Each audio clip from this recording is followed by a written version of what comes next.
Nang mamasyal kamakailan sa Binondo si Micah at ang kanyang nobyo, meron daw nagpatayo sa kanyang balahibo. Napansin kasi nila na mga nakapila kasi sa isang tindahan. Tila nagsisitayuan ng mga hibla ng buhok sa ulo.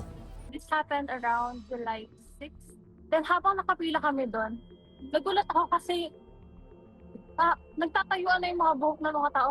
Dahil dito, si Micah natakot.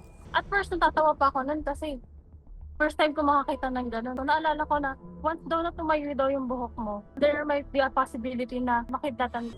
Ano kaya ang rason bakit nangyari ito? Kuya Kim, ano na? Kapag nakakaramdam tayo ng takot o kaya tayo'y nilalamig, tumatayo ang ating mga balahibo. Isa itong response ng ating katawan na kung tawagin, piloerection. Pero ang pagtayo naman ng mga buhok sa ulo ng mga mamimili sa Binondo, iba ang kaso. Ang posibleng rason kasi nito, hindi takot, lamig o matinding emosyon, kundi static electricity. Ang static electricity ay isang electrical charge sanhi ng friksyon o di kaya ng imbalance ng electron sa surface ng isang material. They can transfer, no? And then move from one object to another. At kapag nagkaroon ng sapat na charge, Maaari itong maging sanhi ng pagkakaroon ng kulog. sa kaso ng viral video sa Binondo, saan kaya posible nang galing ang static electricity?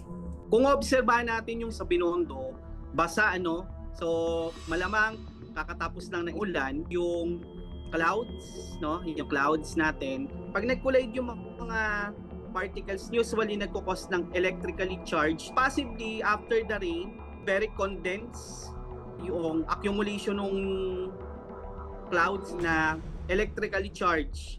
Yun yung nagkukos nung pagtayo ng mga buhok ng mga tao nandun sa Binondo. Maaaring dahil ito dun sa dry air. Pwede rin siyang mag-cause ng attraction. Possibly, may malalaking generators na nagkukos ng attraction na yon nearby. May dapat bang ikabahala dito? Totoo na maaaring sanhi ng kulog o kidlat, pero hindi ito totoo natatama directly doon sa tao. Hindi naman siya highly risky pagdating doon sa mga tao unless mataas yung voltahe